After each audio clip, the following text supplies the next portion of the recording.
How are you guys doing? Today is Saturday, November 27th, 2021. I'm James Sims, and for this episode of The Elite, I'm going to review the Elite matchups and performances from yesterday, Friday, November 26th, 2021. Taking a step back and looking at where we are in the calendar year, in the realm of football, college football is entering its final week. Yesterday was the last Friday of the regular season. Today is the last Saturday of the college football regular season, as what's been an amazing and impactful college football regular season is coming to a close. When it comes to professional football, we're only about halfway through the NFL season. Looking at basketball, college basketball just got underway as the NBA, as just the same, but a little further on down the road. And of course, with soccer, as we are approaching the end of the year, we are approaching the halfway point for international and domestic leagues as well. And because it's Friday, because I'm covering Friday's matches, we're inching into what can be an amazing weekend of soccer. First, starting off with college football as its season is on, looking at the very last Friday of what went down in in-state rivalry matchups. Starting with the 14th ranked team in the nation, the Cincinnati Bearcats didn't necessarily play their in-state rival, but they faced off against the unranked East Carolina Pirates from within their division. And Cincy was able to beat East Carolina 35-13 to remain undefeated, especially within the American Conference. They outscored East Carolina 21-3 and 14-10 in the second half to win this game 35-13. They were led by their starting quarterback, Desmond Ridder. He threw for 301 yards, 2 touchdowns, and 2 interceptions. He also ran for 17 yards, so that's 318 total yards for Desmond Ridder. Their leading rusher, Jerome Ford, had 20 carries for 85 yards as he had a touchdown. And then their leading receiver, Alec Pierce, finished with 8 receptions for 136 yards as he had a receiving touchdown. Their second leading receiver, Leonard Taylor, had 2 receptions for 52 yards as he had Cincy's other receiving touchdown. On the defensive side of the ball, Joel Dublanco finished with 10 tackles, leading the team as he had a sack and a half of the team's 3 total sacks. And then Darian Beavers would finish with an interception, the lone interception for Cincy. With this win, the 4th-ranked Bearcats are now 12-0, and they are now 8-0 in the American Conference. Taking a look now at what's going on with the 16th ranked team in the nation, the Iowa Hawkeyes faced off against the unranked Nebraska Cornhuskers. Iowa was able to beat Nebraska 28-21. Nebraska had the lead at the half after they outscored Iowa 14-6 in the first half. Iowa would outscore Nebraska 22-7 in the second half, outscoring them 19-0 in the fourth quarter. They would end up tying Nebraska on a field goal with 7 minutes left, and then they would end up winning the game off of a 2-run touchdown run from Spencer Petras to, of course, get this win for themselves. The 16th ranked Hawkeyes were led by their starting quarterback, Spencer Petras, who threw for 102 yards through the air. He ran for 6 yards, and his lone touchdown on the ground would give them the win. The Hawkeyes' leading rusher, Tyler Goodson, had 23 carries for 156 yards. He also had 2 yards through the air, so that's 158 yards of offense. On the defensive side of the ball, Jack Campbell would finish with 16 tackles as Seth Benson would finish with 10 of them. Jamari Harris would finish with the team's lone interception. And with this win, the 6th-ranked Iowa Hawkeyes are now 10-2 on the season. They are 7-2 in the Big Ten. With this loss, the unranked Nebraska Cornhuskers are now 3-9 on their season. They are 1-8 in the Big Ten. Looking at the 19th ranked team in the nation, the Utah Utes hosted the unranked Colorado Buffaloes. Utah would end up beating Colorado 28-13 after they outscored They outscored them 14-6 in the first half, and they outscored Colorado 14-7 in the second half. Looking at how Utah would come to win this game, they were led by their starting quarterback, Cameron Rising. He threw for 179 yards, 3 touchdowns, and an interception. He ran for 17 yards, so that's 196 total yards of offense. Utah's leading rusher, Tavion Thomas, finished with 142 yards on 25 carries as he had a touchdown on the ground. Their second leading carrier, TJ Pledger, had 13 carries for 103 yards for himself. And then, of course, on the defense, their leading tackler was Nephi Sewell. He would finish with 10 tackles on the day. With this win, the 19th ranked Utah Utes are now 9-3 on the season. And of course, now with this loss, the unranked Colorado Buffaloes are 4-8 on the year. Taking a look at what's going on with the 20th ranked football team in the nation, the North Carolina State Wolfpack hosted the unranked North Carolina Tar Heels from within the state. North Carolina State outscored UNC 14-10 in the first half, and then both teams would end up scoring 20 points in the second half. This game would go on, and this would go to the very end of the game, as the UNC Tar Heels were up 30-21 with 2 minutes left in the game. North Carolina State would bring it to within 2 points thanks to a 64-yard touchdown from Devin Leary to Emeka Emezie, and then another touchdown from Emeka Emezie about 20 seconds later would put the Wolfpack ahead, and of course would keep them ranked on the season, as this was probably one of the biggest bags fumbled of the year. With this, first looking at how the Wolfpack fared in this matchup, they were led by their starting quarterback, Devin Leary. He threw for 247 yards and 4 touchdowns. Their leading rusher, Zonovan Knight, had 9 carries for 69 yards. He also had 5 receptions for 58 yards, as he would go on to finish with 127 total yards of offense for the day. Also, their leading receiver, Emeka Emezie, would finish with 5 receptions for 112 yards, as he had 2 touchdowns. And on the defensive side of the ball, North Carolina State's leading tackler was Daniel Joseph. He had 10 tackles for a sack and a half. V. Jones would finish with 5 tackles, as he had a sack and a half. And alongside them, Derek Pitts Jr., who would finish with 5 tackles on the day, would finish with the only interception for either team for the Wolfpack. With this win, the 20th ranked North Carolina State Wolfpack are now 9-3. They are now 6-2 in the ACC. With this loss, the unranked North Carolina Tar Heels are now 6-6. They are now 3-5 in the ACC. Now taking a look at the 21st ranked team in the nation, the San Diego State Aztecs hosted the unranked Boise State Broncos. And of course, after this matchup, San Diego State would end up beating Boise State 27-16. San Diego State was outscored by Boise State 16-13, but then San Diego State would shut out Boise State in the second half, scoring 2 touchdowns in the third quarter, and after the fourth quarter was scoreless, they would run away with the 11-point win. The 21st ranked Aztecs were led by their starting quarterback, Jordan Brookshire. He threw for 192 yards and a touchdown. He would also be their leading rusher, as he had 9 carries for 46 yards and a touchdown. He would go on to finish with 238 total yards of offense with his 2 touchdowns. Their leading receiver, Jesse Matthews, had 9 receptions for 133 yards, as he had the team's lone receiving touchdown. On the defensive side of the ball, they would go on to have 7 players finish with 6 tackles on the day. Jonah Tavai had 3 sacks, and the other 3 were regular tackles. Taylor Hawkins, Cameron Thomas, Sagun Olubi, Michael Shawcroft, Cedric Laka, and Caden McDonald all had 6 tackles on the day for the Aztecs.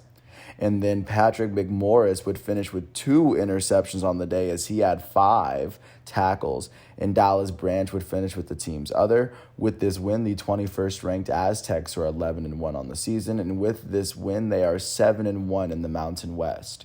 With this loss, the unranked Boise State Broncos are now 7-5. They are now 5-3 in the Mountain West. Taking a look now at what's going on with the 25th ranked team in the nation, last but not least, the Arkansas Razorbacks hosted the unranked Missouri Tigers. Arkansas was able to beat Missouri 34-17. Arkansas outscored Missouri 10-6 in the first half before outscoring them 24-11 in the second. The 25th ranked Razorbacks were led by their starting quarterback, KJ Jefferson. He threw for 262 yards and a touchdown. He was also Arkansas's leading rusher, as he had 58 yards on the ground. He would go on to, of course, finish with 320 total yards of offense. Their fourth leading rusher, Raheem Sanders, had 8 carries for 21 yards as he had 2 of the team's 3 rushing touchdowns. Their second leading rusher, Traylon Smith, would finish with, their leading receiver, Treylon Burks, would go on to finish with 7 receptions for 129 yards as he had the team's lone receiving touchdown. He also had a rushing yard, so that's 130 total yards of offense for him. On the defensive side of the ball, Arkansas's leading tackler was Bumper Poole. He had 13 tackles. Hayden Henry and Miles Slusher had 10 on the day as well. Monteric Brown would finish with the team's lone interception as he had 4 tackles. With this win, the 25th ranked Arkansas Razorbacks are 8-4 on the year. They are 4-4 in the SEC. With this loss, the unranked Missouri Tigers are 6-6. They are now 3-5 in the SEC. Right now, that is what college football is looking like following those matchups. Taking a look at what's going on with college basketball, starting with the number 1 ranked team in the nation, the Gonzaga Bulldogs faced off against my 5th ranked Blue Devils in the Continental Tire Challenge, and Duke would end up beating Gonzaga 84-81 after they outscored Gonzaga by 3 in the first half, and the second half was fairly even. On the losing end of this matchup, the Gonzaga Bulldogs were led in scoring by their starting forward, their sophomore out of Las Vegas, Julian Strawther. Julian Strawther would finish with 20 points and 10 rebounds in 36 minutes. He shot 8 for 16 from the field, 3 for 7 from 3, and he made 1 of his 2 free throw attempts. On the winning end of this matchup, the Duke Blue Devils were led by their starting forward, their freshman Paolo Banchero. He went on to finish with 21 points and 5 rebounds in 30 minutes as he shot 8 for 17 from the field. And he went on to shoot 2 for 3 from the foul line. Their starting forward, their junior Wendell Moore Jr., finished with 20 points, 6 rebounds, 6 assists, and 6 steals in 38 minutes. He shot 6 for 10 from the field, 1 for 2 from 3, and 7 for 10 from the foul line. With this win, the 5th-ranked Duke Blue Devils are 7-0, and with this loss, the 1st-ranked Gonzaga Bulldogs are now 6-1 as down go the Kings. Taking a look at what's going on with the 3rd-ranked team in the nation, the Purdue Boilermakers hosted the Omaha Mavericks.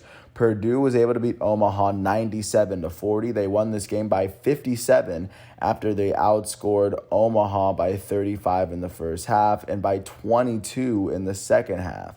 The Purdue Boilermakers were led in scoring by their starting center, Zach Edey. Their starting sophomore out of Toronto would go on to finish with 20 points of his own, alongside 6 rebounds and 3 blocks in 16 minutes. Edey shot 6 for 7 from the field and a perfect 8 for 8 from the foul line. With this win, the 3rd-ranked Boilermakers are 6-0, and with this loss, the unranked Omaha Mavericks are 1-5 on the season. Taking a look at what's going on with the 4th-ranked team in the nation, the Kansas Jayhawks faced off against the unranked Dayton Flyers at the ESPN Events Invitational.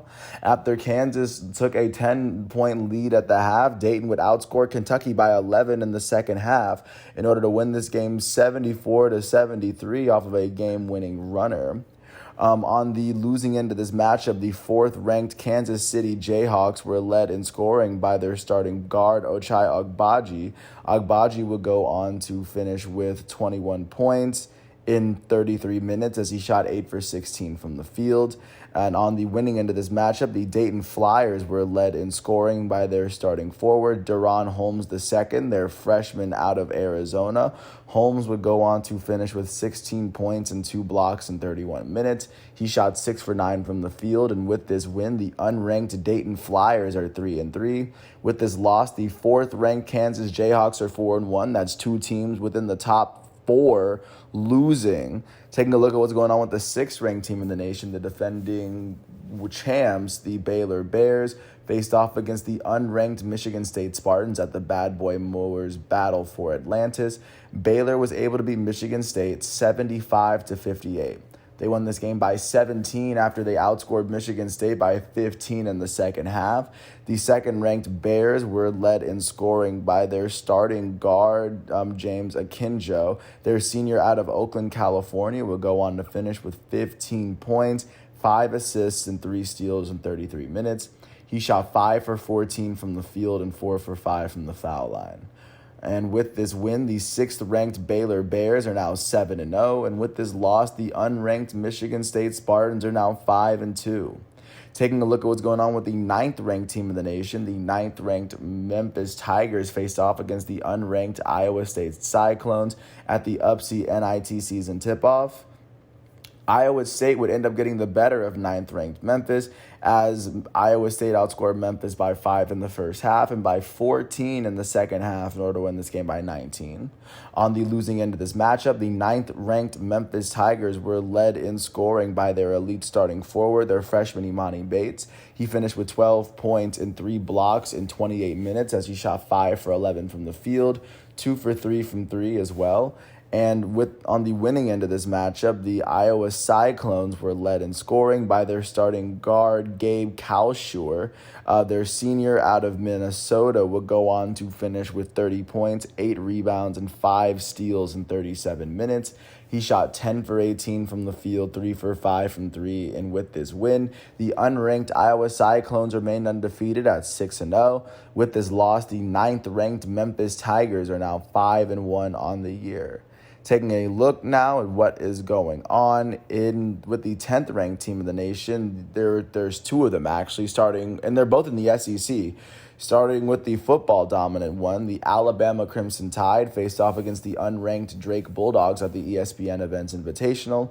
Alabama ended up beating Drake 80-71, winning by 9 after they outscored Drake by 4 in the first half and 5 in the second. The 10th-ranked Crimson Tide were led in scoring by their starting guard, Javon Quinterly out of New Jersey.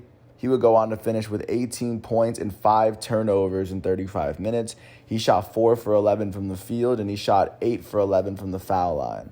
With this win, the 10th-ranked Alabama Crimson Tide are now 5-1. With this loss, the unranked Drake Bulldogs are now 5-1, or they're now 3-2, I'm sorry. Looking at the other SEC number 10 ranked team, but this time the basketball-dominant one, the Kentucky Wildcats, hosted the unranked North Florida Ospreys. Kentucky ended up beating North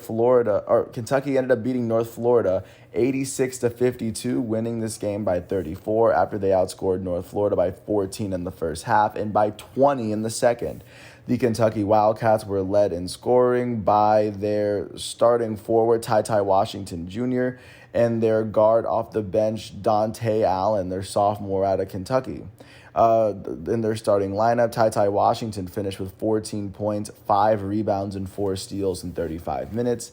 Washington shot 6 for 13 from the field and 2 for 5 from 3. Allen would go on to finish with 14 points and 7 rebounds in 19 minutes as he shot 5 for 12 from the field and a perfect 2 for 2 from the foul line. With this win, the 10th-ranked Kentucky Wildcats are 5-1. With this loss, the unranked North Florida Ospreys are now 0-6. They are now officially, they're 0-6 on the road. They're now 1-6 on the season. Taking a look at what's going on with the 14th-ranked team in the nation, the Illinois Fighting Illini hosted the unranked UT Rio Grande Valley Vaqueros, and the Illini were able to beat UT Rio Grande 94-85 after they outscored them by 7 in the second half. The 14th-ranked Illini were led in scoring by their starting center, Kofi Cockburn. He finished with 38 points, 10 rebounds in 38 minutes as he shot 15 for 19 from the field and 8 for 11 from the foul line. Their starting guard, Alfonso Plummer, their senior out of Puerto Rico, would end up with a 30-burger as well. He would finish with 30 points in 38 minutes as he shot 8 for 14 from the field, 6 for 11 from 3, and he made all 8 of his foul line attempts. With this win, the Fighting Illini are 4-2. With this loss, the unranked Vaqueros are now 4-3 at this point in the year. Taking a look now at what went down with the 15th-ranked team in the nation, the Tennessee Volunteers hosted the unranked Tennessee Tech Golden Eagles. Tennessee was able to beat Tennessee Tech 80-69, winning it by 11 after outscoring Tennessee Tech by 12 in the second half. The 15th-ranked Vols were led in scoring by their starting forward, Olivier Nkamwa, Gamwa would go on to finish with 18 points in 29 minutes. He shot a perfect 8 for 8 from the field, and of course, he shot perfect from 3. He went 2 for 2. With this win, the 15th ranked Tennessee Volunteers are now 4-1, and of course, with this loss, the unranked Tennessee Tech Eagles are now 2-4. Taking a look at what went down with the 19th ranked team in the nation, the Auburn Tigers faced off against the unranked Syracuse Orange in the battle for Atlantis. Auburn ended up beating Syracuse 89-68, winning this game by 21 after they outscored Syracuse by 10 in the first half and by 11 in the second half. The 19th ranked Auburn Tigers were led in scoring by their starting forward, Jabari Smith. Their freshman out of Georgia would go on to finish with 22 points and 6 rebounds in 30 minutes. Smith shot 8 for 17 from the field, 4 for 8 from 3, and a perfect 2 for 2 from the foul line. With this win, the 19th ranked Auburn Tigers are 5-1, and with this loss, the unranked Syracuse Orange are now 3-3. Taking a look now at what's going on with the 22nd ranked team in the nation, the UConn Huskies hosted the unranked VCU Rams in the battle for Atlantis. UConn ended up beating VCU 70-63 in overtime after they outscored VCU by 7.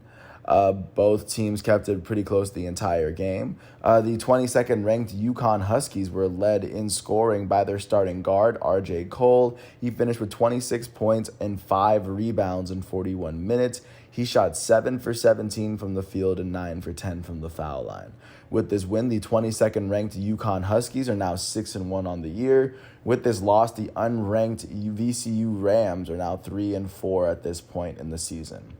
Continuing on, taking a look at what went down with the 24th ranked team in the nation, the USC Trojans, still undefeated, faced off against the unranked San Diego State Aztecs in the Paycom Wooden Legacy Tournament.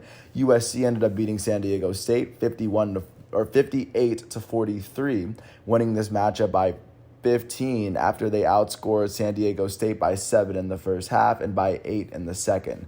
The 24th ranked Trojans were led in scoring by their starting forward, Isaiah Mobley.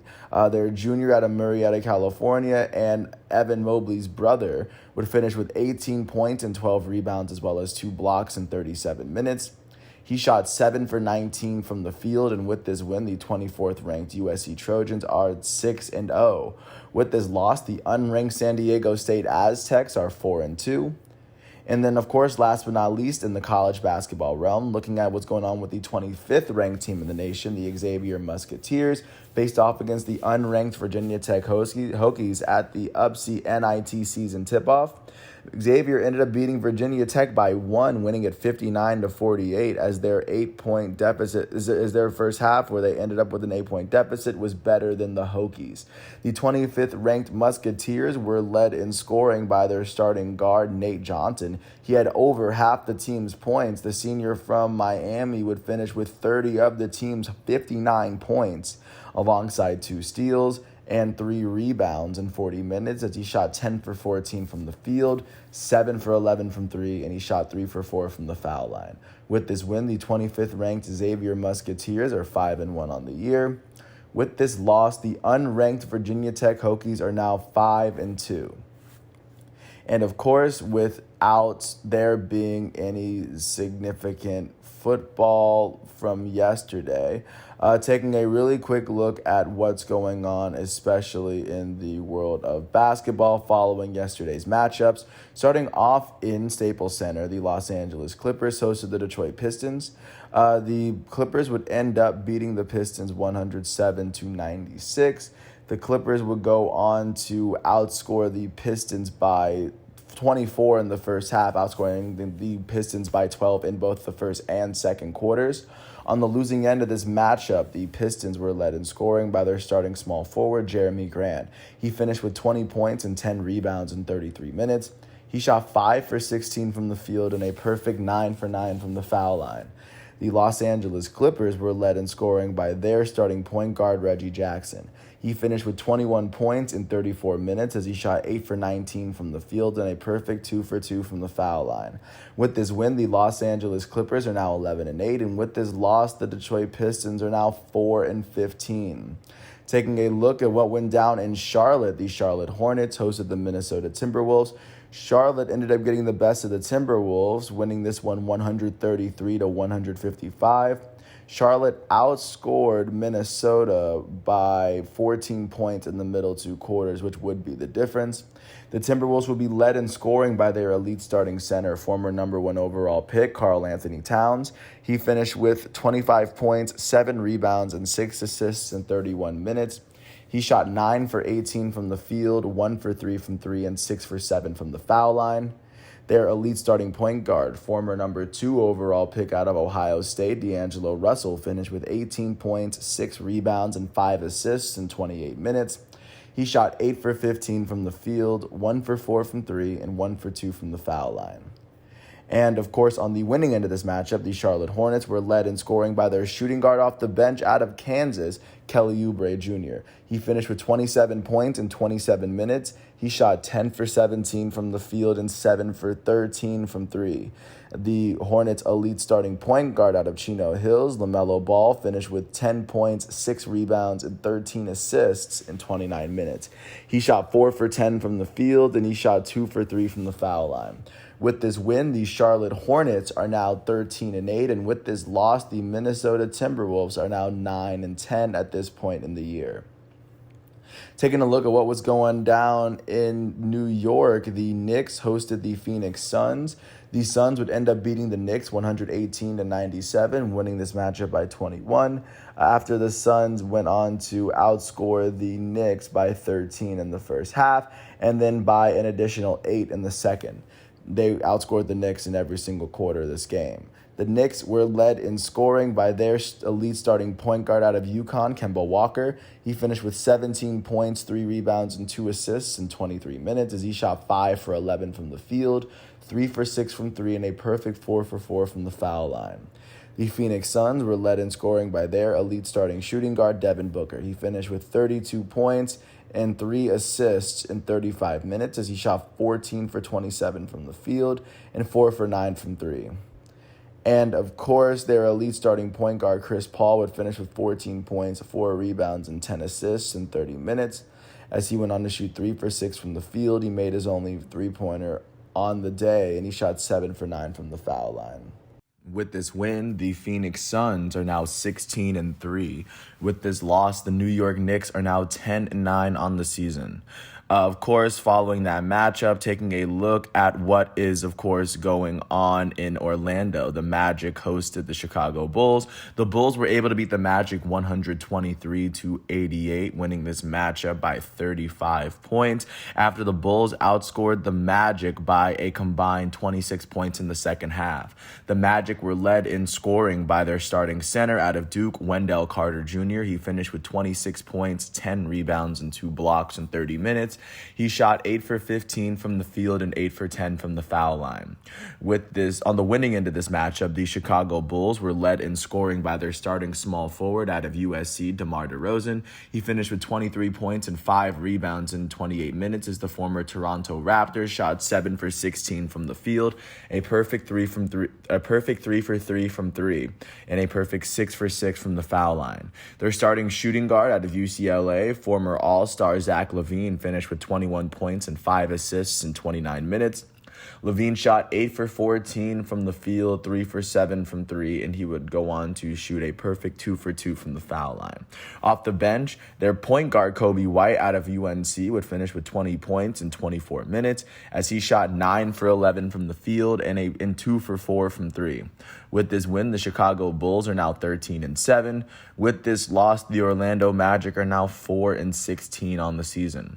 Taking a look now at what's going on in Indianapolis, the Indiana Pacers hosted the Toronto Raptors. The Pacers beat the Raptors 114-97, winning this game by 17 after they outscored the Pacers by 13 points in the second quarter, which would be the difference.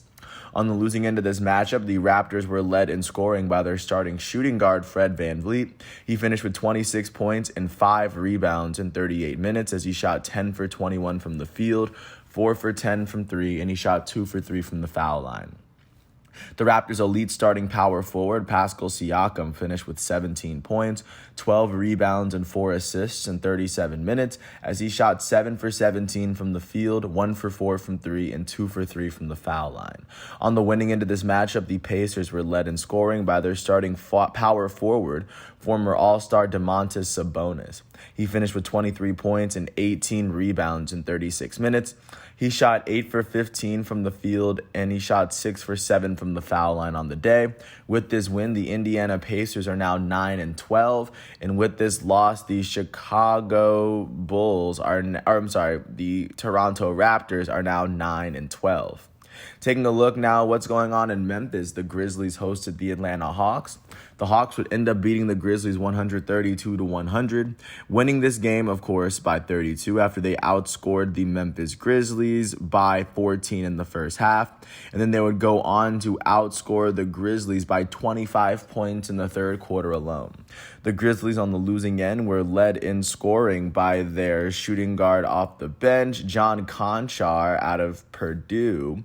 Konchar would go on to finish with 17 points and 5 rebounds. He did all of this in the span of 16 minutes. Konchar shot 7 for 8 from the field and a perfect 3 for 3 from the foul line. In looking at how the Hawks fared on the winning end of this matchup, they were led in scoring by their elite starting point guard out of Oklahoma, Trae Young. Trae Young finished with 31 points and 10 assists in 27 minutes as he shot 12 for 16 from the field, 3 for 4 from 3, and 4 for 5 from the foul line. The Hawks starting center, Clint Capella, finished with 23 points and 17 rebounds, as well as 3 blocks in 29 minutes. Capella shot 11 for 14 from the field. The Hawks starting power forward, John Collins, finished with 21 points and 8 rebounds in 23 minutes. Collins shot 8 for 11 from the field, a perfect 2 for 2 from 3, and a perfect 3 for 3 from the foul line. With this win, the Atlanta Hawks are now 11-9, and with this loss, the Memphis Grizzlies are now 9-10 on the season. Taking a look now at what's going on in Oklahoma City, the Thunder hosted the Wizards, and the Wizards were able to beat the Thunder 101-99. The Wizards would win this game by 2 after they outscored the Thunder by 10 points in the middle 2 quarters. The Thunder on the losing end of this matchup were led in scoring by their starting small forward, Luguentz Dort. Dort finished with 21 points in 36 minutes. He shot 7 for 14 from the field, and the 22-year-old from Arizona State would end up shooting a perfect 5 for 5 from the foul line. On the winning end of this matchup, the Washington Wizards were led in scoring by their elite starting shooting guard out of Florida and their other starting shooting guard out of Georgia. Bradley Beal finished with 20 points and 4 rebounds. Bradley Beal had 20 points, 4 rebounds, and 6 assists in 37 minutes. He shot 8 for 18 from the field, 2 for 7 from 3, and he made both of his free throw attempts on the night. Kentavious Caldwell-Pope finished with 20 points and 2 blocks in 27 minutes as he shot 8 for 13 from the field and 4 for 7 from 3. With this win, the Washington Wizards are now 12-7, and with this loss, the Oklahoma City Thunder are now 6-13 on the year. Taking a look at what's going on with San Antonio, one stayed over. The Spurs hosted the Boston Celtics. The Spurs ended up beating the Celtics 96-88. They won this game by 8 points after they outscored the Celtics by 16 in the first quarter and virtually carried that momentum through the end of the game. On the losing end, the Celtics were led in scoring by their elite starting small forward out of Duke, Jason Tatum. Tatum finished with 24 points, 12 rebounds, and 2 assists in 40 minutes. He shot 9 for 23 from the field, 2 for 7 from 3, and he made 4 of his 5 free throw attempts.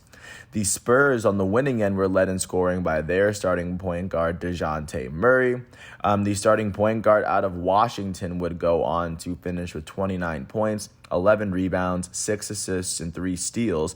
All this in 38 minutes as he shot 12 for 24 from the field. With this win, the San Antonio Spurs are now 5-13. And with this loss, the Boston Celtics are now 10-10 on the year with this loss. I said with this loss twice. Regardless, jumping up to the Mile High City, the Denver Nuggets hosted the reigning NBA champs, the Milwaukee Bucks. The Bucks would beat the Nuggets 120-109, winning this game by 11 after they outscored the Nuggets by 11 in the first quarter. The Nuggets were led in scoring by their starting power forward out of Arizona, Aaron Gordon. Gordon finished with 18 points, 9 rebounds, and 2 steals. He would do all of this in 37 minutes as he shot 6 for 10 from the field. He made one of his 2 3-point attempts, and then he made all 5 of his free throw attempts. On the winning end of this matchup, the defending champs were led by the defending NBA Finals MVP in scoring. Giannis Antetokounmpo finished with 24 points, 13 rebounds, and 7 assists in 30 minutes. The Greek Freak shot 10 for 13 from the field. He made his only 3-point attempt, and he shot 3 for 9 from the foul line. And off the bench, their shooting guard, Pat Connaughton, finished with 20 points in 27 minutes. Connaughton shot 7 for 8 from the field, 4 for 5 from 3, and he shot 2 for 3 from the foul line. With this win, the Milwaukee Bucks are now 12-8. With this loss, the Denver Nuggets are now 9-10 on the year. Jumping a state over, looking to see what's going on in Salt Lake City, the Utah Jazz hosted the New Orleans Pelicans. And the Pelicans would get the better of the Jazz, winning this one 98-97 as they outscored the Jazz by 4 points in the fourth quarter to overcome their 3-point deficit. The Jazz on the losing end were led in scoring by their starting small forward, Bojan Bogdanovic. Bogdanovic finished with 23 points in 31 minutes. He shot 9 for 14 from the field, and he went on to shoot 5 for 8 from 3, just to give a sense of how he's been playing this season. Also, in their starting lineup, their elite starting shooting guard, Donovan Mitchell, would finish with 16 points, 4 rebounds, and 6 assists in 34 minutes, as he shot 6 for 21 from the field, 2 for 7 from 3, and a perfect 2 for 2 from the foul line. And then their elite starting center out of France, Rudy Gobert, would finish with 9 points, 10 rebounds, 2 assists, and 3 blocks in 37 minutes, as Gobert shot 2 for 3 from the field and 5 for 10 from the foul line. On the winning end of this matchup, the Pelicans were led in scoring by their elite starting small forward out of Duke, Brandon Ingram. Ingram finished with 21 points, 8 rebounds, and 5 assists, along 5 turnovers in 38 minutes, as he shot 8 for 22 from the field, 1 for 4 from 3, and he made all 4 of his free throw attempts on the night. With this win, the New Orleans Pelicans are 5-6 on the year, and with this loss, the Utah Jazz are now 12-7. Taking a look now at what's going on in San Francisco, the Golden State Warriors hosted the Portland Trail Blazers. Golden State would end up beating Portland 118-103. They won this game by 15 after they went on to outscore Portland by 13 in the second and by 7 in the third, outscoring them by 20 in the middle 2 quarters. The Trailblazers on the losing end were led in scoring by their shooting guard off the bench, Anthony Simons. He finished with 19 points, 6 rebounds, and 3 steals in 29 minutes as he shot 7 for 13 from the field and 5 for 10 from 3. Their elite starting point guard, Damian Lillard, finished with 16 points and 6 assists in 38 minutes as he shot 5 for 15 from the field, 2 for 7 from 3, and a perfect 4 for 4 from the foul line. On the winning end of this matchup, the Golden State Warriors were led in scoring by their goated starting point guard out of Davidson, Steph Curry. Stephen Curry finished with 32 points, 7 rebounds, and 8 assists in 38 minutes. He shot 12 for 25 from the field, 6 for 15 from 3, and 2 for 3 from the foul line. And, of course, also in their lineup, their former number 1 overall pick, their starting small forward, Andrew Wiggins, finished with 25 points and 5 rebounds in 34 minutes. Wiggins shot 10 for 16 from the field, 3 for 5 from 3, and a perfect 2 for 2 from the foul line. With this win, the Golden State Warriors are now 17-2, and with this loss, the Portland Trail Blazers are now 10-10. Last but not least, giving you a little bit of insight as to how the action finished at Staples Center after the Clippers matchup. The Lakers would host the Sacramento Kings, and in a matchup that would go all the way to 3 overtimes, the Kings would end up beating the Lakers 141-137 as they outscored the Lakers 41-37 to make it into overtime in the first place. Looking at how the Lakers fared on the losing end of this matchup, they were led in scoring by their goated starting small forward LeBron James out of St. Vincent St. Mary High School. He would finish with 30 points, 7 rebounds, 11 assists, and 7 turnovers in 50 minutes. LeBron shot 10 for 25 from the field, 2 for 13 from 3, and 8 for 11 from the foul line. Their elite starting point guard, Russell Westbrook, finished with 29 points, 10 rebounds, 11 assists, and 2 steals in 51 minutes. Westbrook shot 10 for 18 from the field, 2 for 4 from 3, and he would shoot 7 for 9 from the foul line.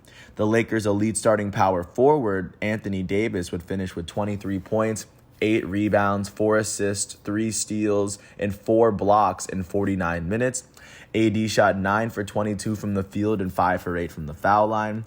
Off the bench, their shooting guard out of Kentucky, Malik Monk, would finish with 20 points and 5 rebounds in 44 minutes. Monk shot 8 for 11 from the field and 4 for 7 from 3.